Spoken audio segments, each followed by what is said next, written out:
Sarah thought her kidney-shaped pool was perfect for her backyard sanctuary until her neighbor Karen stormed over, face twisted with disgust, declaring the curved design inappropriate and offensive to mature sensibilities.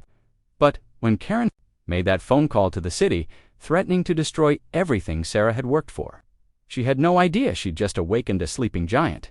Because Sarah wasn't just any homeowner and this wasn't just any pool. What happened next would leave the entire neighborhood stunned. Karen humiliated and proved that sometimes karma comes with chlorine. The morning sun cast dancing ripples across the surface of Sarah Mitchell's kidney-shaped pool, the curved edges catching the light like liquid diamonds. She stood on her back deck, coffee mug warming her hands, watching the automatic cleaner glide silently through the crystal clear water. After 18 months of planning, permits, and construction headaches, her backyard oasis was finally complete. "Beautiful morning, isn't it?" She called out to her neighbor, Mrs. Henderson, who was tending to her roses along the shared fence line. "Absolutely gorgeous, dear," the elderly woman replied, straightening with a slight grimace. "That pool of yours is just stunning, like something out of a magazine." Sarah smiled, feeling that familiar surge of pride. The kidney shape hadn't been her first choice. She'd originally wanted a traditional rectangle, but the landscape designer had convinced her that the organic curves would complement the natural slope of her yard. He'd been right. The pool seemed to flow seamlessly into the surrounding gardens, creating an almost resort-like atmosphere. "Sarah," the sharp voice cut through the peaceful morning like a blade. Sarah turned to see Karen Whitmore marching across the lawn, her face already flushed with what Sarah had learned to recognize as righteous indignation. Karen's perfectly coiffed blonde hair bounced with each aggressive step, her manicured nails gripping a manila folder like a weapon. "Good morning, Karen," Sarah said evenly, though her stomach tightened. In the 3 years since Karen had moved into the neighborhood, she'd made it her personal mission to police everyone else's property. From lawn heights to mailbox colors, nothing escaped her scrutiny. "Don't you good morning me?" Karen snapped, stopping at the base of the deck stairs. "We need to talk right now." Mrs. Henderson glanced over nervously, then quickly retreated toward her house. Smart woman, Sarah thought. What can I help you with? Sarah descended the steps, keeping her voice calm despite the way Karen's eyes blazed with fury. "Help me." Karen's laugh was sharp and humorless. "You can help me by explaining what you were thinking when you installed that obscenity in your backyard." Sarah blinked. "Obscenity? Don't play dumb with me." Karen jabbed a finger toward the pool. "That shape is completely inappropriate. It's vulgar and offensive to anyone with mature sensibilities." For a moment, Sarah could only stare. "Karen, it's a kidney-shaped pool. It's one of the most common pool designs in America." "I know exactly what shape it is," Karen hissed, her voice dropping to a venomous whisper. "And I know what it looks like. My children shouldn't have to see that filth every time they look out their bedroom windows." Sarah felt heat rising in her cheeks. "Your children are 16 and 18 years old, Karen. And it's a swimming pool. Not a 'don't you dare lecture me about my children.'" Karen's voice shot up several octaves. "I've been patient with your little project, hoping you'd come to your senses and modify it. But clearly, you have no intention of being a considerate neighbor.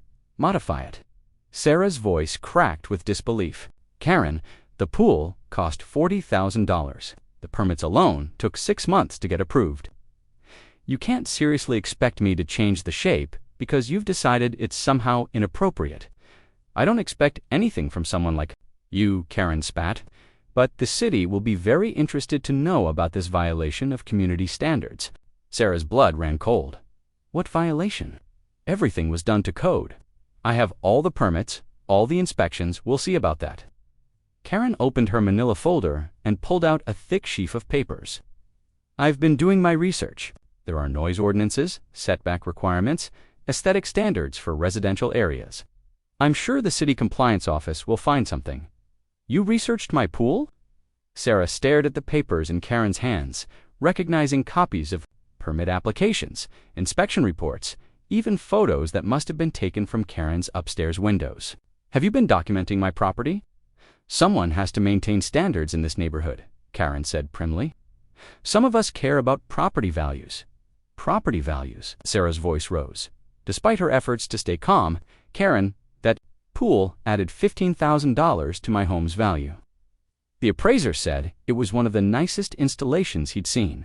Your appraiser clearly lacks proper judgment. Karen sniffed dismissively. But don't worry, after I speak to the right people at City Hall, you'll have the opportunity to correct this mistake. Sarah felt something cold settle in her stomach. Karen wasn't just complaining, she was threatening. What exactly are you planning to do?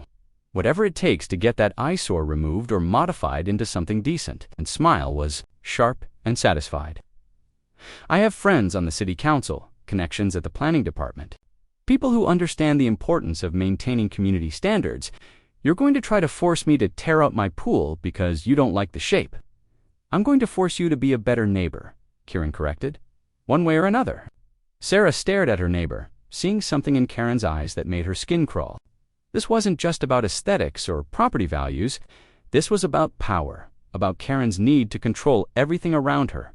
And Sarah had just become her latest target. Karen, Sarah said slowly, I want you to listen to me very carefully. That pool was installed with every proper permit, inspection, and approval. It meets or exceeds every city code and HOA requirement. If you want to waste your time and the city's resources filing frivolous complaints, that's your choice. But I'm not changing anything. Karen's face went white with rage. We'll see about that, she whispered. You have no idea who you're dealing with. Actually, Sarah said, feeling a strange calm settle over her, I don't think you know who you're dealing with. For just a moment, uncertainty flickered across Karen's features. Then her expression hardened again. You'll be hearing from the city, she snapped, turning on her heel. And when they're done with you, maybe you'll learn some respect. Sarah watched Karen storm back to her house, slamming the front door hard enough to rattle the windows. The peaceful morning had been shattered, replaced by a tension that seemed to hang in the air like smoke. She pulled out her phone and scrolled through her contacts until she found the number she was looking for. The call connected on the second ring. Mitchell, Thompson, and Associates. This is Janet. Hi, Janet. It's Sarah.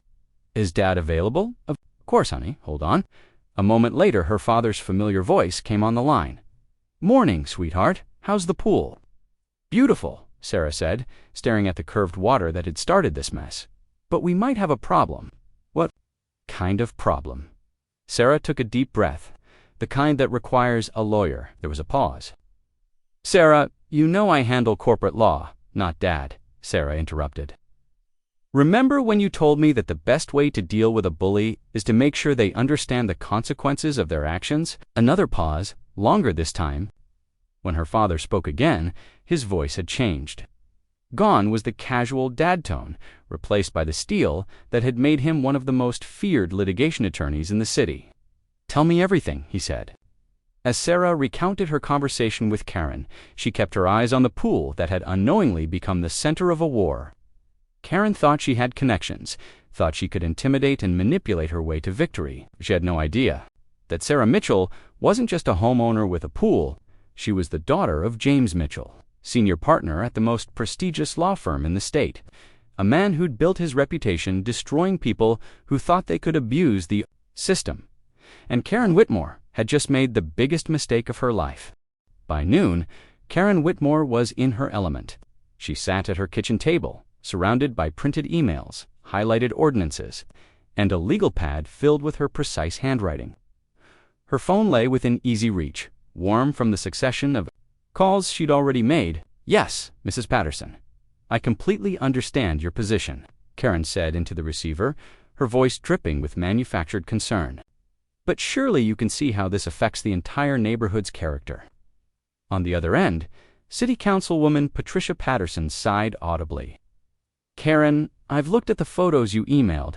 It's a pool, a perfectly normal residential swimming pool, with a completely inappropriate shape that violates the community's aesthetic standards, Karen pressed. Patricia, your own campaign literature talked about maintaining neighborhood integrity. This is exactly the kind of issue that Patricia's voice carried a warning edge. I've been patient with your concerns over the years. The pink mailbox complaint, the hedge height controversy, that business with the Johnson's garden gnomes, but this is getting ridiculous. Grip tightened on the phone. I resent the implication that my civic engagement is somehow excessive. Someone has to know when to pick their battles. Patricia interrupted. "And frankly, this isn't one you can win." The Mitchell pool was approved through proper channels, inspected multiple times, and meets all code requirements. There's nothing the city can or will do. "We'll see about that," Karen said coldly, hanging up before Patricia could respond. She immediately dialed another number, her fingers flying across the keypad. "Planning and zoning, this is Derek." "Derek, it's Karen Whitmore. We need to talk about a code violation in my neighborhood." There was a pause. "Oh, hi, Karen. What's the issue this time?" Karen's jaw tightened at the weary tone in Derek's voice.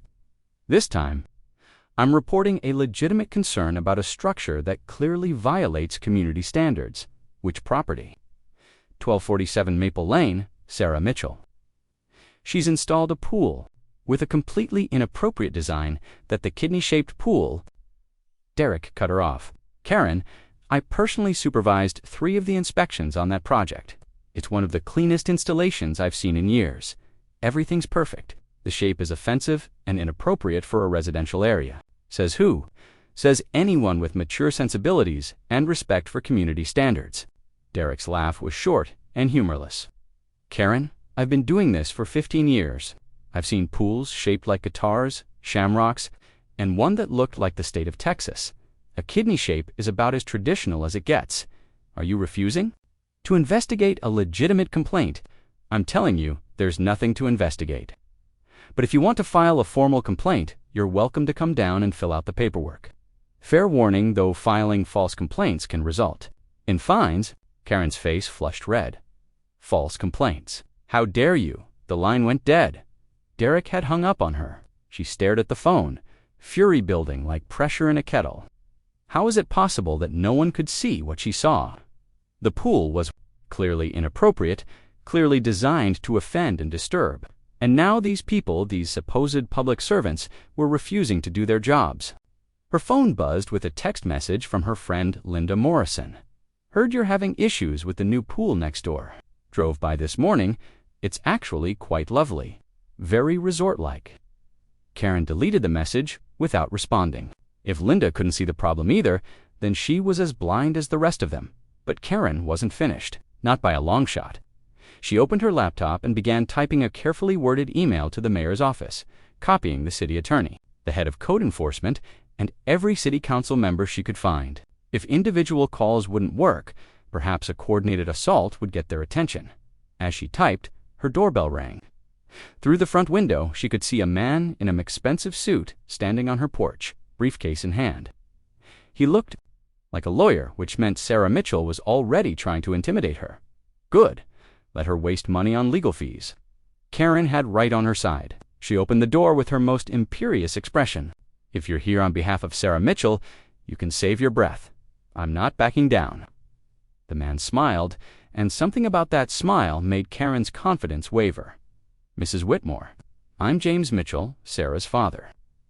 Karen's mouth went dry. She'd been expecting some junior associate, not the senior partner himself. James Mitchell's reputation preceded him. He was the lawyer other lawyers called when they needed to destroy someone completely.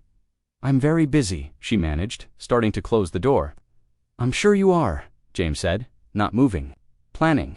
More calls to City Hall. Drafting more complaint letters. I don't know what you're talking about." "Of course you don't." James opened his briefcase and pulled out a manila folder that looked remarkably similar to the one Karen had brandished. "Earlier, I thought you might be interested in some reading material." Despite herself, Karen found herself taking the folder. "What is this?" "A comprehensive legal analysis of your recent activities. Did you know that filing false complaints with city agencies can result in substantial fines?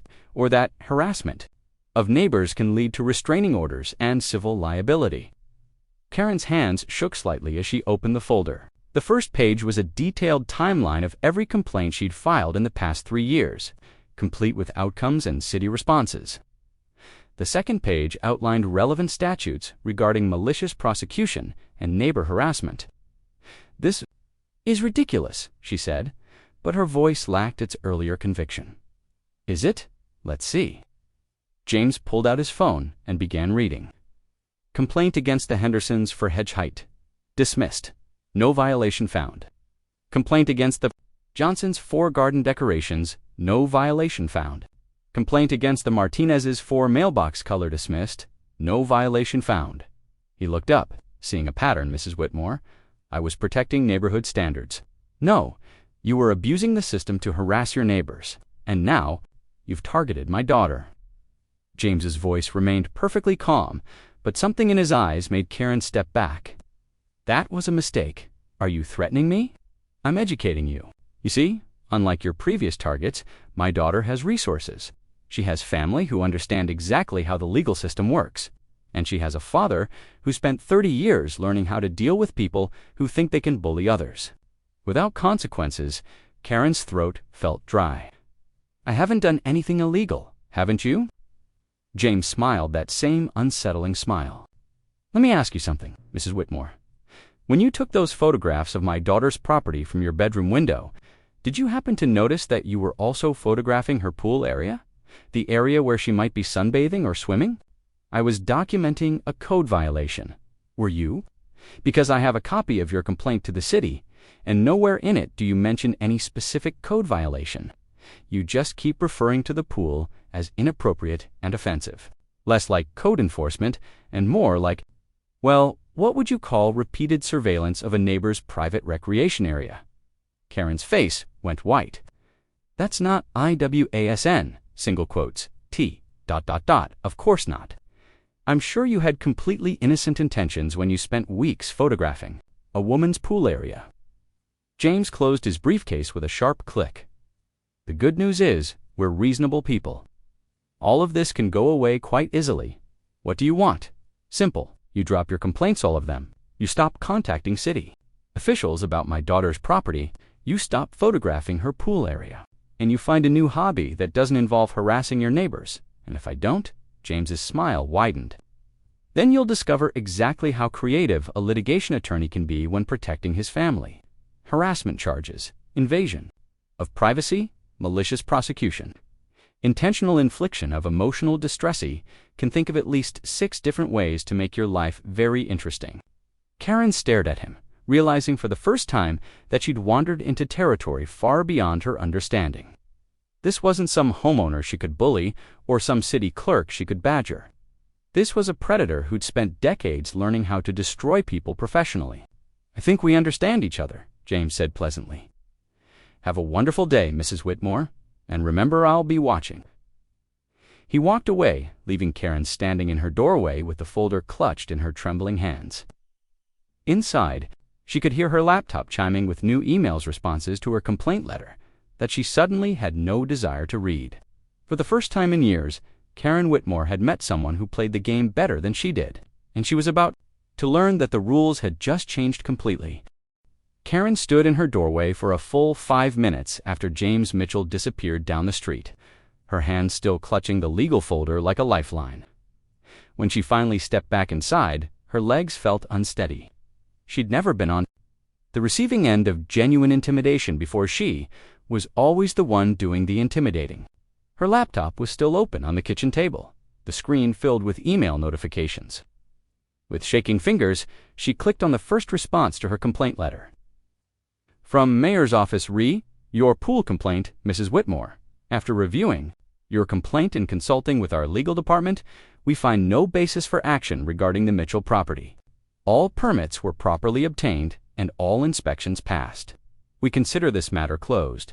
Furthermore, we've received concerning reports about the volume and nature of your recent complaints to various city departments.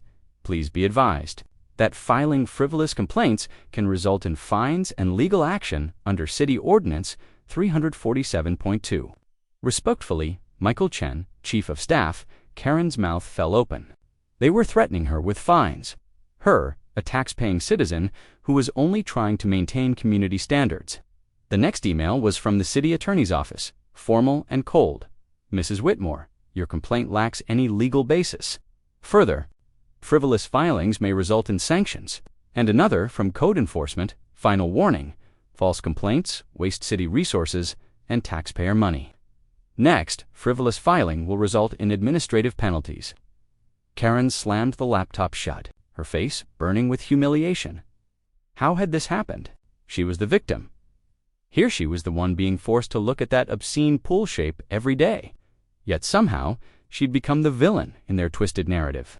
Her phone rang, making her jump. The caller ID showed Linda Morrison's name. "Hello," Karen answered warily. "Karen, honey, what on earth is going on?" Linda's voice was a mix of concern and gossip-hungry excitement. "I just ran into Patricia Patterson at the grocery store, and she said you've been calling everyone at City Hall about that pool. She seemed really annoyed." "Patricia doesn't understand the situation," Karen said stiffly. "Well, maybe you could explain it to me, because I drove by again on my way home, and I still don't see the problem. It's just a kidney-shaped pool. My sister has one exactly like it in Phoenix. The shape is inappropriate." "Linda, surely you can see inappropriate how?" "Karen, it looks like a kidney. You know, the organ. What's inappropriate about that?" Karen felt her face flush. Of course, Linda would pretend not to see it. Just like everyone else, she was deliberately being obtuse. The curves, Linda, the suggestive nature of the design. There was a long pause. "Suggestive. Karen, are you feeling all right? It's a swimming pool." "I know what it is," Karen snapped. "And I know what it looks like, even if the rest of you want to pretend otherwise." "Okay, I think maybe you need to take a step back from this. You're starting to sound a little—" Linda trailed off diplomatically. "A little what?" "Obsessed." "This isn't like you, Karen." "Well, actually, maybe it is. Remember the mailbox thing? And that business with the Johnsons' wind chimes?" Karen felt something cold settle in her stomach. Those were legitimate concerns about property values and noise ordinances, were they? Because from where I'm sitting, it looks like you've been picking fights with your neighbors for years. And now you're going after some poor woman's pool because you think it looks like— What exactly? "Forget it," Karen said sharply. "I should have known you wouldn't understand." "Karen, wait." Karen hung up, her hands shaking with rage. Linda had turned against her. Her own friend was taking Sarah Mitchell's side, just like everyone else. But she wasn't finished. Not yet. Karen opened her laptop again and began researching HOA regulations, property law, anything that might give her ammunition. There had to be some obscure rule or regulation that would force Sarah to change that disgusting pool. As she scrolled through legal websites, her doorbell rang again. Through the window, she could see two figures on her porch, Sarah Mitchell and an older woman she didn't recognize. Karen marched to the door and yanked it open. "I told your father I'm not backing down." "Mrs. Whitmore," Sarah said calmly, "I'd like you to meet my neighbor from my previous address, Dr. Elizabeth Reeves. She's a clinical psychologist." The older woman stepped forward with a professional smile. "Mrs. Whitmore, Sarah, has told me about your concerns regarding her pool. I was hoping we could have a conversation." "I don't need a psychologist," Karen said, starting to close the door. "Actually," Dr. Reeves said gently, "I think you might. Sarah showed me the photographs you've been taking of her pool area. The angles, the frequency, the obsessive documentation, it suggests a level of fixation that goes beyond normal neighborhood concerns." Karen's face went scarlet. "Those were, for documentation purposes, I was building a case for code violations. Were you? Because what I see is someone who's spent weeks focusing intensely on what they perceive as sexual imagery. That level of preoccupation often indicates underlying issues that therapy can help address." "Sexual imagery," Karen's voice cracked. "I never said anything about you didn't have to," Sarah said quietly. "Dr. Reeves specializes in obsessive disorders. She's seen this pattern before. People who become fixated on innocent objects or shapes because they remind them of something sexual. It's more common than you'd think." Karen stared at them, her mind reeling. They were trying to make her sound crazy, trying to twist her legitimate concerns into some kind of mental illness. "You're sick," she whispered. "Both of you, coming here trying to gaslight me, trying to make me think I'm the problem when that pool is clearly what?" "Mrs. Whitmore," Dr. Reeves asked gently, "what do you see when you look at that pool?" Karen opened her mouth, then closed it. She couldn't say it. Couldn't put into words what was so obvious to anyone with eyes. Because if she said it out loud, they'd use it against her somehow. "I see a code violation," she said finally. "No," Dr. Reeves said sadly. "You see something else entirely. And until you're willing to acknowledge what you're really reacting to, this obsession will only get worse." not obsessed. "You've taken over 200 photographs," Sarah said quietly. "You've called 6 different city departments. You've researched pool regulations for 3 different counties. You've been standing at your bedroom window documenting my pool activities for weeks." Karen felt the ground tilting beneath her feet. When they laid it out like that, it did sound, "I was protecting the neighborhood," she said weakly. "From what?" "From children learning to swim. From families having barbecues." She paused. "Or from your own thoughts about what you think you're seeing." "Get off my property," Karen whispered. "Both of you, get off my property right now." "Of course," Sarah said. "But Mrs. Whitmore, if you continue this behavior, the photographing, the complaints, the surveillance, my father will have no choice but to pursue legal action. And part of that process will involve a court-ordered psychological evaluation." Dr. Reeves handed Karen a business card. "This level of fixation isn't healthy, and it's only going to get worse if left untreated." They walked away, leaving Karen standing in her doorway with the business card trembling in her hand. Behind her, the laptop chimed with another email notification, but she didn't have the strength to check it. For the first time in years, Karen Whitmore was forced to confront an uncomfortable truth. Maybe, just maybe, the problem wasn't with everyone else. Maybe the problem was with her. But admitting that would mean acknowledging that she'd spent 3 years harassing innocent neighbors, that she'd wasted countless hours of city employees' time, that she'd become the neighborhood's resident crazy lady. And Karen Whitmore wasn't ready to face that reality. 3 days after Dr. Reeves' visit, Karen sat in her living room at 2 a.m., surrounded by printouts, legal documents, and empty coffee cups. Dark circles shadowed her eyes, and her usually perfect hair hung limp and unwashed. She'd barely slept. Since the confrontation, her mind spinning with rage and humiliation. They thought they were so clever, bringing in that psychologist to make her sound crazy. But Karen knew what she'd seen, knew what that pool really looked like. Everyone else was just too afraid to say it out loud. Her laptop screen glowed in the darkness, displaying a forum she'd discovered called Neighborhood Watch Coalition. Finally, she'd found people who understood the struggle of maintaining community standards, against entitled homeowners who thought they could do whatever they wanted. She'd posted her story 3 hours ago, complete with photos of Sarah's pool. The responses had been immediate and validating. "You're absolutely right. That shape is completely inappropriate for a family neighborhood.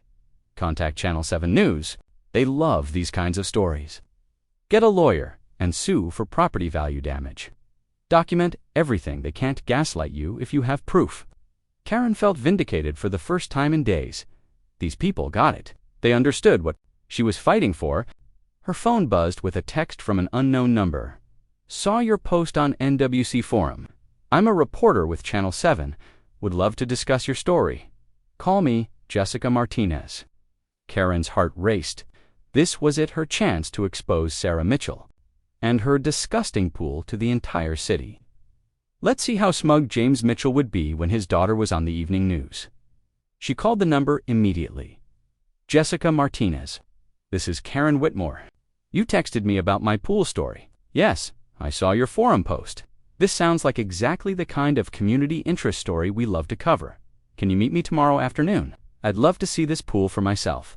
Karen nearly wept with relief. "Of course. Yes, absolutely. What time?" "How about 3 p.m.? I'll bring a camera crew, and we can do the interview in your backyard with the pool visible in the background. Our viewers love stories about neighborhood disputes." After hanging up, Karen felt energized for the first time in days. She spent the rest of the night preparing talking points, practicing her statements about community standards and property values. By morning, she was ready for her moment of vindication. At 2:45 p.m., Karen stood in her backyard, freshly showered and wearing her best blue dress. She'd spent an hour on her hair and makeup, wanting to look professional and credible when she exposed Sarah Mitchell's inappropriate pool to the entire viewing area. The Channel 7 news van pulled up right on time. Jessica Martinez, sharp-looking Latina woman in her 30s, followed by a cameraman and sound technician. "Mrs. Whitmore, I'm Jessica. Thanks for reaching out." Karen shook her hand eagerly. "Thank you for taking this seriously. Someone needs to report on what's happening in our neighborhoods." Jessica glanced toward Sarah's pool, visible through the chain-link fence. So that's the pool in question. Yes, as you can see, the shape is completely inappropriate for a residential area. I've been trying to get the city to do something about it for weeks. Whom Jessica's expression was neutral. And you've been documenting this situation? Extensively? I have photos, complaint records, correspondence with city officials, everything. Perfect. Let's start rolling. The cameraman positioned himself to capture both Karen and the pool in the background. Jessica held her microphone with practiced ease. I'm here with Karen Whitmore, who contacted Channel 7 about what she calls an inappropriate pool installation in her neighborhood. Jessica turned to Karen. Mrs. Whitmore, can you explain your concerns? Karen straightened, feeling the weight of vindication. That pool behind me has a shape that's completely inappropriate for a family neighborhood. It's offensive to anyone with mature sensibilities, and it's negatively impacting our property values. Can you be more specific about what makes the shape inappropriate? Karen hesitated for just a moment. On the forum, she could speak in code, let people read between the lines, but on camera, she needed to be direct. Well, it's clearly designed to resemble ... intimate anatomy. Jessica's eyebrows rose slightly. Intimate anatomy? Yes, the curves, the shape, it's obviously meant to look like female genitalia. Behind the camera, the sound technician's eyes widened. The cameraman kept filming, but Karen caught him exchanging a glance with Jessica. Mrs. Whitmore, Jessica said carefully, that appears to be a standard kidney-shaped pool. It's one of the most common pool designs in America. That's what they want you to think, Karen said, her voice rising.